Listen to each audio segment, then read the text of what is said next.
Welcome to Philanthropy SA. This is a podcast about and for the philanthropic community in San Antonio and South Texas. We introduce organizations and people who are making an impact in the community. Beneficent Financial is proud to sponsor this podcast, and it is our hope that you enjoy this conversation about the impact we can have. The goal is to edify and inspire. Now please join our host, Dan Rebmann. Thanks for joining us today on Philanthropy SA. I'm your host, Dan Rebmann, and I'm joined today by Paul Garro.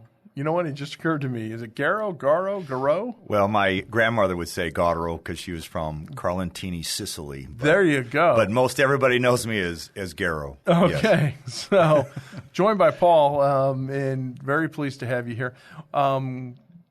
Paul is wearing two hats, so we're going to get to talk to him about two different things. And so I don't want to blow I don't know about surprise on that because folks know you and know what you're doing. But tell us, first of all, like what brought you to San Antonio and out of Sicily? Right. Well, first of all, Dan, thank you for the invitation to be here and have this conversation. It's just a great privilege. So, as I was trying to form my career, I really thought that I was meant to do what I would call missionary work. And my wife at the time, Fran, said, there's plenty of missionary work in our public school system. And so perhaps you should become a teacher and try to make some kind of difference in our public school system. And so I researched and I sought to work at one of the schools in one of our most impoverished cities in the nation. So Watts in L.A. and Harlem in New York and East St. Louis in Illinois. And at the time, this is like in the 80s, East St. Louis was considered one of the worst cities in our nation. So extreme poverty. Mm-hmm. There was no police force, no garbage pickup, and quite a bit of other risky behaviors in that city, right? So I went to East St. Louis. I was both a teacher and administrator there. We were very successful as a school, but there really weren't a lot of jobs in the city. And so I was a young guy, right? So I was in my 20s, so I really didn't understand everything at the time. But in the end, that school sold out to the prison system in Illinois. And so the high school I taught in is now a prison. Oh, my. And when that occurred, my wife is from San Antonio. She's got deep roots here and deep history. And I did go to St. Mary's University for my undergrad. Okay. And so I thought, let's both live in San Antonio, Texas. So that's how I ended up here. We got married about a year later. This is in early 90s. And we've been married for 32 years. And I've enjoyed calling San Antonio my home ever since then. Congratulations. Yeah, no, that's awesome. Unbeknownst to you, I actually was born in St. Louis and lived there a couple different time periods in my life. So I can attest, folks, everything he's saying about East St. Louis is true. The conversion from school to prison is probably, students would have probably said it was that way all along, but right. That's, how kids feel about school. But glad you're here. Glad you're here. So, you had that heart for mission, before you got to San Antonio, and then talk about your journey here and how that's kind of manifested itself and continued. Sure. So I always thought education was the answer to most of our human calamities. So I was very involved in education. I taught. I became a high school principal at one point. I even ran around the country helping to train and build capacity amongst other teachers. And at one time, I even got invited to go to Finland and help them create a program for special needs children. I just hope it wasn't in February. So, no, it wasn't. It was a terrific time. That brought me to Northeast School District, where I was director of school improvement for Northeast. And that was when a number of people that are Rotarians reached out to me and asked me if I would consider leading an organization in town called City Year. It's an AmeriCorps organization.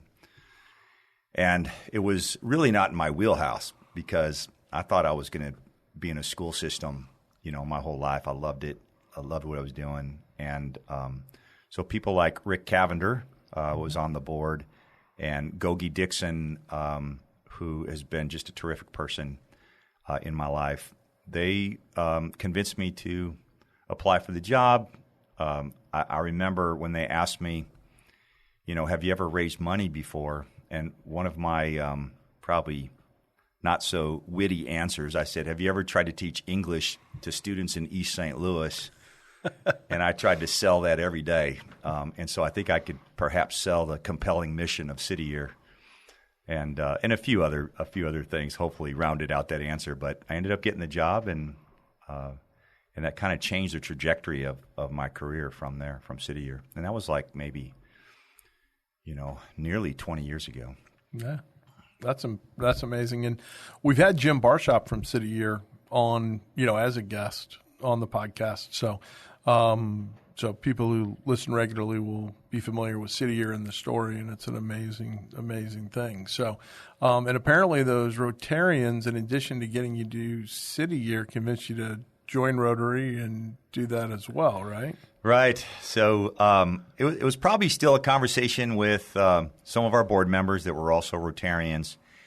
And in there, I told them how I was indebted to Rotary because when I was in 8th grade in Omaha, Nebraska, I won some kind of scholarship from Rotary to help me in my path, right, in my journey. I don't remember a whole lot because I was 12 or 13 years old, and I just remember having to put on a suit and tie and go to a big luncheon where I received some money for scholarship and leadership. So when they talked about Rotary, I had this recollection of Rotary that helped me in my journey, and thought, what a great place to be part of. And Rick Cavender and Pat Frost were the endorsers or proposers, for me to get into Rotary, and I suppose, whatever took place behind the scenes to bring me in, I guess I made it through the gauntlet to become a Rotarian. And it's just, I've never been disappointed. A group of people that have some common values and that are trying to make a difference not only locally but globally has just been amazing. And really, when I was first part of Rotary, I locked into an annual program that we do, which is making sure every child has a place to play, a safe place to play. And so for almost 25 years, we've been building playgrounds throughout the city of San Antonio. And that was just such a fun, barn-raising activity, because in 2 days we'd get 200 or 300 volunteers, and we would build playgrounds and perhaps a playhouse and sometimes an outdoor theater and murals and plant trees and flowers. And it was such a almost therapeutic, too, because when you work with people and education and stuff, you don't always see your results. Yeah. In 2 or 3 days, you saw results, and you saw kids playing on that playground, that what did not exist on Thursday, and on Saturday afternoon, they're playing on that playground. So that kept me moving and engaged in Rotary. And now I've been in for almost 17, 20 years. So right, and then they tricked you into becoming the president. So. Yeah, that was another surprise. I thought, did you have a short list or something? What happened? This is my year to serve as president of the San Antonio Rotary Club. We have about 400 members, and we're part of a district that has nearly 3,000 members. And in San Antonio alone, there's maybe 20 Rotary clubs. Some of them are just online. Some of them focus only on human trafficking or making sure that we have clean water, a water system that stays plentiful and clean. But our Rotary has a number of local initiatives and global initiatives, and so I'm just proud to have been chosen as the president of Rotary. And it's a 1-year tenure, so a 1-year burn, and we just finished the first quarter, and the reviews are that things are going well. There's good energy and good membership activity and good engagement and stuff. So very good. And as a past president of a service club, different, not Rotary, but a different one, and as someone who's kind of seen, what goes on with that, that's one of those thankless jobs. So it's one of those, you end up working very hard and everybody wants to tell you what to do, but not necessarily actually do it themselves. So anyway, that's sometimes on occasion. That's the way that rolls. But then you're also doing stuff outside of there. So you had mentioned City Year and your involvement with them before, but now you're working with a different organization. I am just recently. So it feels like just yesterday, but it was actually around March. Mm-hmm. A friend of mine asked me to seek what was going on with an organization called the Descalce Carmelites. You go. Now, I'm going to talk about them as if I knew about them before, but I know so much more about them. I've been binging on all of their literature and who they are and their gift to the world. But this is an order that goes back, 1,000 years, that has their roots in being meditative and contemplative and prayerful and sort of trying to tell the world that there's a gift in the silence of our lives when there's so much whirlwind and activity and multitasking that's overrated, by the way. They would want us to have some calm and peace within us and then maybe illuminate some of that around us. So there's a whole region that in the Midwest that this order is responsible for. They have retreat centers and schools and parishes and talks and that sort of stuff. And the more I got involved in seeking who they were and what they needed, the more excited I got because it was an enormous task with seemingly impossible vision, right? And I sort of like being part of things that people think are nearly impossible. Because like East St. Louis. Yeah, like East St. Louis. Because when things are nearly impossible, there's absolutely no way to make a difference and do anything there on your own. You have to work with others. You have to collaborate. You have to trust. You have to be humble. And there's a term that some people have used recently about collective impact, that if you're going to make deep impact, it has to be a collective effort where people join in and have common purpose, common cause, and even common data that they try to influence. So the Carmelites, they, like others, they have an aging population with few young people coming in. So they have properties and they have apostolates or missions and they have good works in many different communities that need to be handed over to other people, lay folks like myself and you, that perhaps will adopt their mission and carry that torch forward. So I really like that. I thought that'd be awesome to be part of. Absolutely. And I just want to clarify here. So when you say order, you're speaking of an order within the Catholic Church. Right. This is an order within a Catholic Church, which if you go look, the Catholic Church has a whole bunch of orders within them, right? Indeed. They have Marianists locally. That's St. Mary's University. They have the Oblates. You probably heard of the Oblate Center. There are Franciscans. There are Jesuits. There's hundreds and hundreds of them, usually started by some inspirational figure that was so inspirational that said, there's a certain gift that I think if you follow me that you can give to the world. So that's the order. Locally, people probably know the religious organization I'm talking about because over on I-10 in Culebra, you'll see like a big gold dome, depending on which way you go, right off the interstate. And that is a Basilica of the National Shrine. So it's actually something that is recognized by Rome here in San Antonio, and it's named Little Flower, which Saint Therese de Lisieux her nickname was Little Flower, and she was recognized just recently as a UNESCO world character. Wow! So just like the missions are recognized as World Heritage UNESCO, the namesake for the Basilica, Little Flower, is a recognized UNESCO person. That's incredible.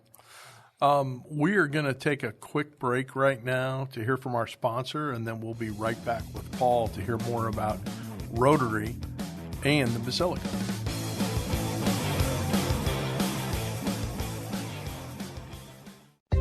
Many of you out there care deeply about wanting to make an impact on the world around you. You want to help take care of the people and organizations that are important to you.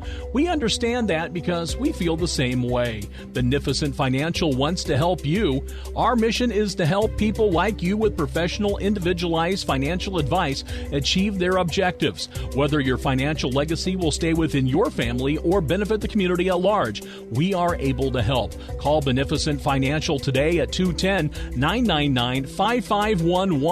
In addition to traditional wealth management, we offer philanthropic services such as direct donations of required minimum distributions, donor-advised funds, and foundations.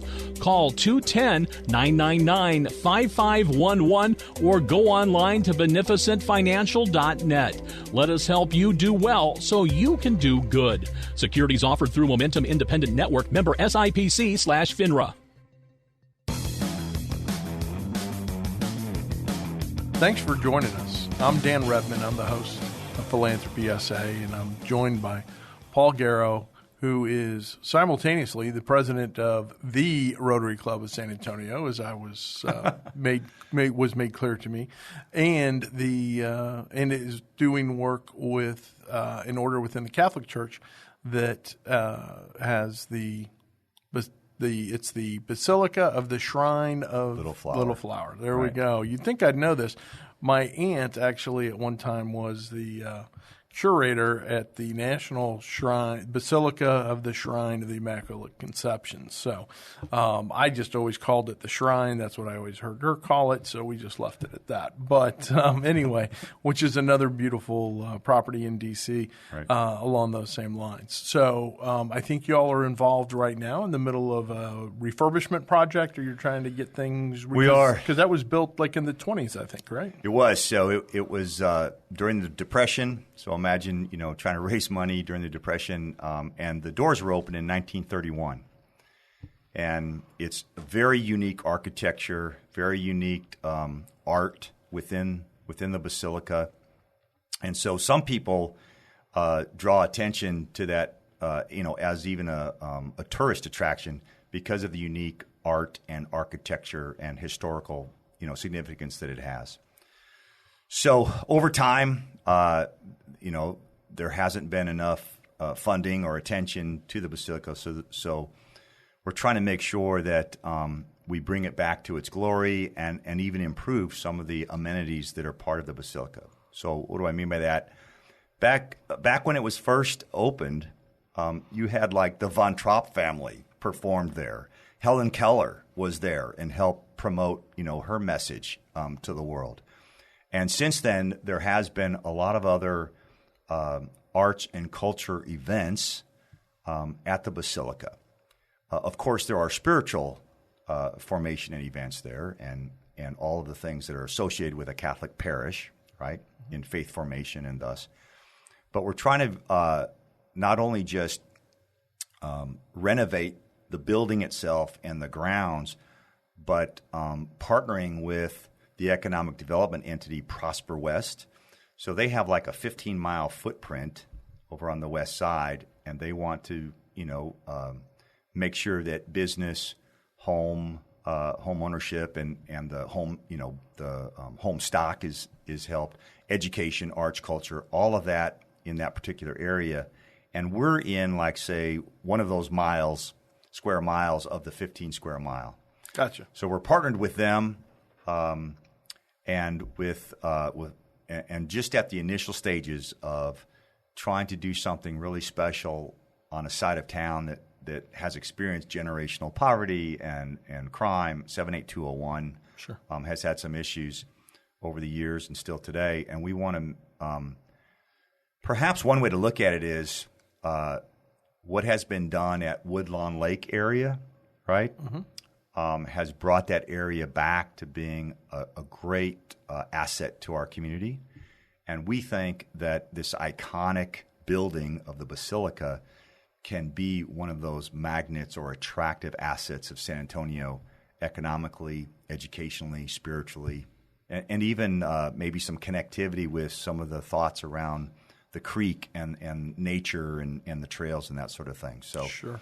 we have all that. All the plans are in motion. We did our feasibility study. We have an economic impact report. We're trying to form a team, but it's one of those projects that maybe if we can get this done by 2031, that would be the 100-year anniversary. But we need to raise about $40 or $50 million to do something that seemingly looks impossible. Okay, well, I'm sure one of our listeners has a spare 40 or 50 laying around, and they'll be ready to help with that. But so in terms of let's go back to Rotary for a minute. I mentioned my own experience in terms of having been the president of a service club and that type of thing. In fact, it was a group. It was the Harmony Hills Optimist Club, which Sure. at that time was comprised of a lot of Northeast Independent School District administrators. So, but my question for you is, we've seen a decline in service club. I'm talking, broad brush here. Kiwanis, Lions. Yep. Across the board. What do you think it is that has kept the Rotary Club the Rotary clubs in San Antonio going so strong and continuing to have that positive impact Sure. in the community? Well, we haven't been totally, we have been somewhat affected by that same trend. So there was, I guess it was back in the 80s, San Antonio held the World Conference for Rotary. And at that time, the San Antonio Rotary Club maybe had 700, 800 members. And now we have half that, about 400. So there has been, and maybe it's not because of anything negative. Maybe it's because there were satellite clubs formed and corporations became good citizens and nonprofits grew. And so this idea of being a force for good really caught on and became part of the fabric of San Antonio even more than it already was. But one of the unique things that has held our members is that we have 1.2 million people in Rotary across the world. Wow. And that's a huge lever. So right now, with all the angst happening across our globe, right? War in Israel, war in Ukraine, et cetera, polarization, all of that. Our Rotary Club is initiating a worldwide effort to train people from all sorts of communities across the world in how to become peace ambassadors. How do you take what you learned through a year-long training in Northern Ireland, Corrymeela, and how do you go back to your community and make a difference in conflict resolution and mediation and trying to uplift those things that are common bond more than our differences? That idea was initiated in our club. We are quickly now up to maybe 20 other countries that are partnering with us.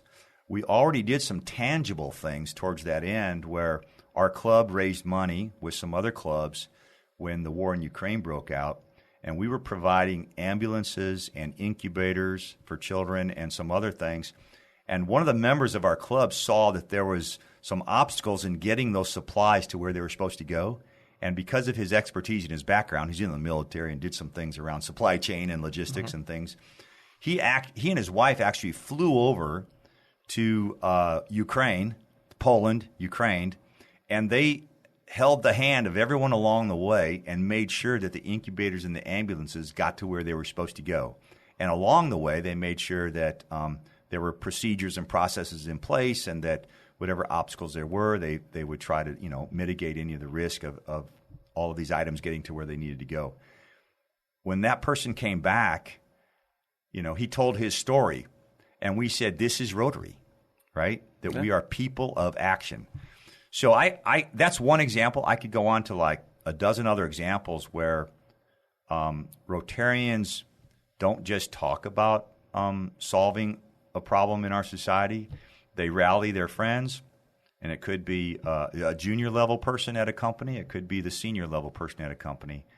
And they say, look, here's a common cause. Let's try to make a difference in this, whether it's trying to make a dent in the food insecurities, whether it's trying to make sure that every student graduates because graduation matters, whether it's trying to make sure that there's clean, drinkable water across the world. So we've supported things locally, but also globally, and that's one of the most unique, I think, aspects of Rotary. No, that's awesome. So if somebody's listening and they're saying to themselves, wow, that's something I want to get involved in, that's something I'd like to be a part of, what should they do? So that'd be amazing if someone wanted to get involved. So we have opportunities every month if someone wants to get involved. Service events every month. So like, for example, November 11th, we'll build one of those playgrounds at Any Baby Can. So that they are the recipients this year. And on November 10 and 11, November 10th is kind of building the foundations and stuff of what we need to do. And November 11th is kind of like 150 to 200 people show up and they get involved in all kinds of aspects. But then we have luncheon every Wednesday at the Whitty. So if you want to come and see who we are and get to know some of us and just kind of as a primer of what we're up to and what we're about, and you want to listen to an amazing keynote speaker, whether it's the CEO from Port San Antonio or just last week it was the mayor and our city manager. If you want to get to meet them, have a chance to interact with them, weekly meetings, luncheon meetings, just show up, say you're a guest of Paul Garro, and lunch is paid for, you're good. As everyone else, we have a website where you can see what we're up to as far as like service events and luncheons. And even if you can't afford the time to be part of Rotary, or you're still unsure about what Rotary is and joining us as a member, we would love for you to come out and just bring your family or bring your friends to be part of the service projects that we have going on. Sure. No, that's awesome. Now, switching hats a little bit here. I love the way you toggle because my whole life is toggling now between Rotary and the Basilica. No, I understand. That's we're all doing that. So I have a guy that I consider kind of a mentor who's talked to me about how like every year he goes and wants to spend 10% more of his life involved in stuff that's not directly tied to his business. And that's his kind of like, plan to move on into a retirement that's very active and very, don't get me going on retirement. That's, I can go on that for a while, but anyway, so that switching back and forth, that's something that you have to do all the time. But when we're talking about, the shrine and the Basilica and those types of things. So, what do we've got people who raise funds, for other organizations that have been on the podcast, and I know folks that listen to it that are in this space and everything. What would you tell those folks about, the challenge of, raising funds today in an economy with higher interest rates where it seems like people have less available funding and all of that kind of stuff? Yeah. So that's a great question, and there's a lot of layers to that. I guess I would first say this is that I was just talking to a group last week that were thinking about getting involved in development, raising funds, et cetera. And I said, number one, you have to be genuine. You have to understand at the depth of what you're trying to raise money for. What is it that particular cause, if you will, or group is about? And so be very genuine, and then make sure you shape or understand a very compelling story that has a theory of change connected to it. So people want to know that there's a return on their investment, and there might be a direct return on investment. In other words, if I invest this dollar, then there's some economic mobility in that dollar. But there's also a lot of literature about social return on investment, that there are some economic values and other values about just quality of living when people trust each other and maybe even love each other and they're good neighbors to each other. There's certain it's hard to quantify. Some people have tried to quantify, but I think human beings understand that quality of life and feeling safe because you trust your neighbor, service to one another, that all of those have values that sometimes some of the folks that are trying to raise funds, they forget the big picture that we are all human beings, first of all, trying to navigate a human endeavor that can be sometimes complicated and difficult, but that if we work together in a very genuine way, that's probably it.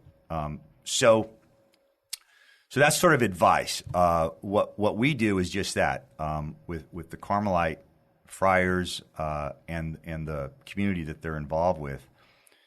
Their primary purpose was to go into impoverished areas and then to uplift those areas, right? They wanted to go into places where perhaps there was discrimination or perhaps there was extreme poverty or generational poverty or whatever the barriers were, educational barriers.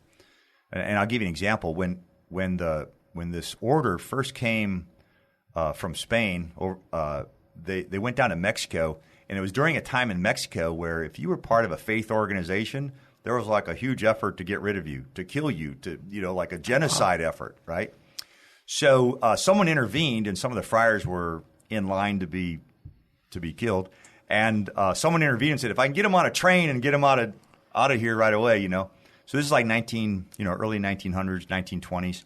So they went up to Oklahoma City, and they were going to put their roots down there. And the Ku Klux Klan said, "We don't want you here." And so someone said, "Where can we go?" And I guess someone who knew San Antonio said, "San Antonio would embrace you. We're eclectic. Mm-hmm. Maybe our roots with the military or a lot of different immigrants that have been through here." And so that's how they have roots as a here. mission. So. Yeah, and we started as a mission, so we kind of get it. So that's how they ended up here. And so the story's very compelling, and the friars are very genuine. They're just amazing human beings. Because of their gift of being contemplative and meditative and embracing silence, they're not very extroverted. Yeah, so you're saying they're not a natural PR vehicle. They aren't. So they're not naturally inclined to go try to raise money for their mission. So that's where I came in. I'm probably like an anomaly in their world.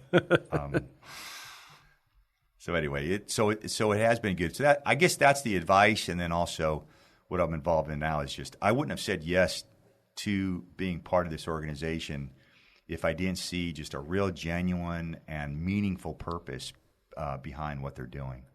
Yeah, no, and it sounds like certainly we need more of that. In fact, we need more Rotarians, people who want to go out and make an impact in the day-to-day, and we need more folks who are going to be contemplative and work to help those areas that are impoverished and need the most effort. So it's great that you're involved in all that. I really want to thank you for being here today. Is there anything else that you want to make sure that we talk about as we're getting ready to wrap up here? Wow. So first of all, just repeat, Dan, thank you for having me here, and I'm so glad that you are using this platform to help send this message out. We need to match mission with those that can bring resources, either their time, talent, treasure. You've probably heard that. So all of those are extremely valuable. Sometimes time is more valuable than treasure and resources. But if you're going to be a force for good, you've got to have resources in order to make that happen. And so thank you for making that match occur through this medium. Absolutely. That's what we're here for. So in conclusion, this is Dan Rebmann, just reminding you that we want you to do well so you can do good. Thanks for joining us. Thank you for joining us at Philanthropy SA. We hope you found something to inspire you during today's conversation. If you know organizations and people who are making an impact in the community, we would love to hear about it. Until next time, do well so you can do good.